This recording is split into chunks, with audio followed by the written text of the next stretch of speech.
Hi guys, welcome back to another video on the channel. Now today this is the Premier League situation.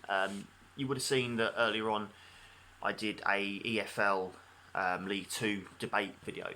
I actually had a comment on my Twitter a while back, an inbox from a Bournemouth fan who wasn't too happy about me predicting them to be relegated, and he said that, you know, what do you think about the situation with the Premier League? And then I thought, well, as I've done the EFL, let's add the content, let's do the Premier League. And the Premier League is one of the more confusing situations, because bar the Liverpool situation, we know Liverpool are champions, bar that, when you look at the relegation and you look at the fight for European places and the Champions League, and obviously we don't know yet about Manchester City's ban, if it's going to happen or not, there's quite a few issues that teams could feel quite aggrieved about.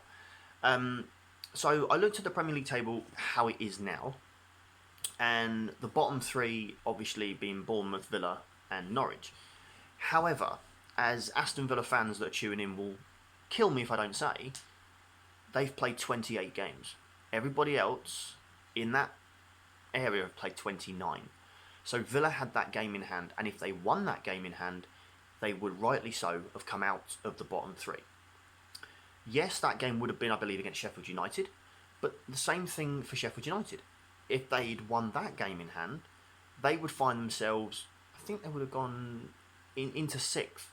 So again, that's Europa League football. That's European football. It's a big thing. You know, they've just come up from the Championship. In their first season to get European football for Sheffield United would be massive.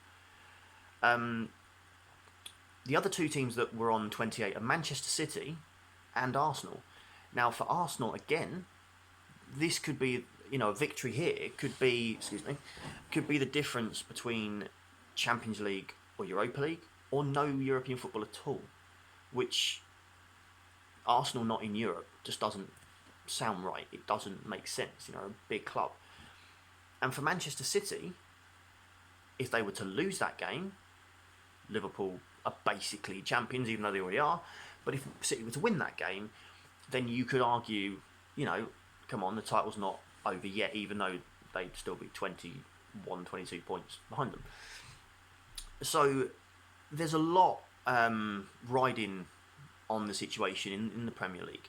Now, there's been a lot of talk about this points per game system, and I've had a look at it, and I think, again, a couple of teams could feel quite hardly done by. We take the relegation situation, and this is no disrespect to Sheffield United. If Aston Villa beat Sheffield United and they move out of the relegation zone, that then changes their points per game. At the moment it's on 0.89, and that's what they've used to work out the positioning. So say Villa got out of the bottom three, you've also got Bournemouth, Watford and West Ham all on 0.93. So they've all got exactly the same. So Bournemouth fans would feel hard done by that. Hang on, we've performed just as poorly as West Ham and Watford, yet West Ham and Watford have survived. And then Villa would be like, well, we're supposed to be still in the Premier League because we've had that game in hand taken away from us. And any team, whoever you support in the Premiership, if your team had a game in hand that would have got you out of the relegation zone, but yes, taking into consideration the severity of the situation, you were then relegated, you would feel hard done by. Very hard done by. So completely understand where Aston Villa fans and the club are coming from, because again, as I said in the EFL video, we don't like talking about finances in football, but there's a massive financial hit for clubs that go from the Premiership into the Championship. Now, yes, there's the parachute payments and other things like that, which I won't go into, but all you have to look is at the basics. The attendances at games, the season ticket holders may or may not renew, the away followings. In the Premier League, if you're playing even Newcastle, Everton, Crystal Palace, for example, they're going to bring a lot more supporters away from home than, say, Reading, for example, in the Championship, or a Millwall maybe, or I'm trying not to pick too many clubs out so I don't get too much backlash. But a lot of teams have decent followings, but the size of away followings in the Championship is slightly different, give or take, in the Premier League. I know that Leeds bring every fan every week, but I'm trying to say. So that's a big issue, and this is where, with my opinion for Leagues One, the Championship, and League Two, is slightly different from the Premiership, because for me the Premiership has to be completed. It has to be, because as much as I'm not saying that the Premier League is more important than the Championship, it's not, but there's such a massive financial fairness and fair play, because at the end of the day, whether you like West Ham, like Watford, or like Bournemouth, or like Villa, or don't like them, you've got to look at this realistically. The Villa were in a position where that game in hand could have saved them, and it's the same with Sheffield United at the other end. Sheffield United, they're just glad they survived. Of course they are, but they potentially could be in a position where Europa League football could happen, and that's a big thing. The other thing at the top of the Premiership is the Champions League. Now, as we've said, we don't know the outcome of Manchester City's appeal. We don't know if they're still going to be barred or banned, or whichever word you want to use. And that's going to have another big impact on the top 6, top 7. Because with the points per game system, the table changes a little bit. But Manchester United will be 5th. Now, that's Europa League football. But if Manchester City are barred, Man United get put into the Champions League. And then you have, if I just have a look at the table here, you're going to have then Sheffield United and Wolves in 6th and 7th go into the Europa League. Arsenal potentially then leap as well into 7th, and then you can find 7th place be a Europa League qualifying spot, and then Tottenham miss out on Europe. And for Arsenal fans that would be incredible, because at the moment Spurs are above them, but then with the little bit of banter they have, obviously Arsenal would go above Spurs, and then Arsenal could be in Europe, and then Tottenham could miss out. And you think the new stadium that Spurs have, it's a beautiful stadium. Forget the rivalry, Arsenal. Spurs have got a beautiful new stadium. I'm not going to get into the debate of is it better than the Emirates. I'm just saying it is a beautiful stadium. Cut that bit there. For that not to host Champions League or Europa League football, that doesn't make sense. But this is the tight gap in the Premier League, where clubs are starting to not struggle, but other teams are coming through. Leicester City, again, have had a phenomenal season. And if Liverpool hadn't have been on the ball as much as they had, you could argue we'd be talking about, are Leicester about to win their 2nd Premier League title? Obviously that conversation never took place, but it could have done. Leicester have got stronger. They've got a real team spirit at the club. And I actually think they'll do pretty well in the Champions League next year. I'm not going to say they're going to win it or anything stupid like that. But what I am going to say is they'll certainly give some of those Champions League teams, a good go. I think they've got a very good squad there.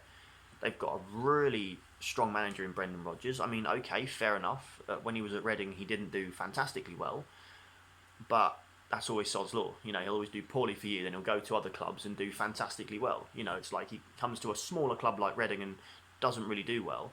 Goes to Swansea, does okay, gets them promoted against us. But then he'll go to Celtic, and he'll come to Liverpool. He'll go to Celtic, and then he'll go to Leicester, and he'll do fantastically well. So it's always a bit confusing for some managers, but some jobs suit other managers better than other managers. Not that made sense, but never mind. So realistically, the Premier League situation is very tricky. It's very tough. Again, like I said in the EFL video, a lot of this is just my opinion. I'm not really answering much because I'm just sort of talking about it and getting a feel for how I feel about different subjects.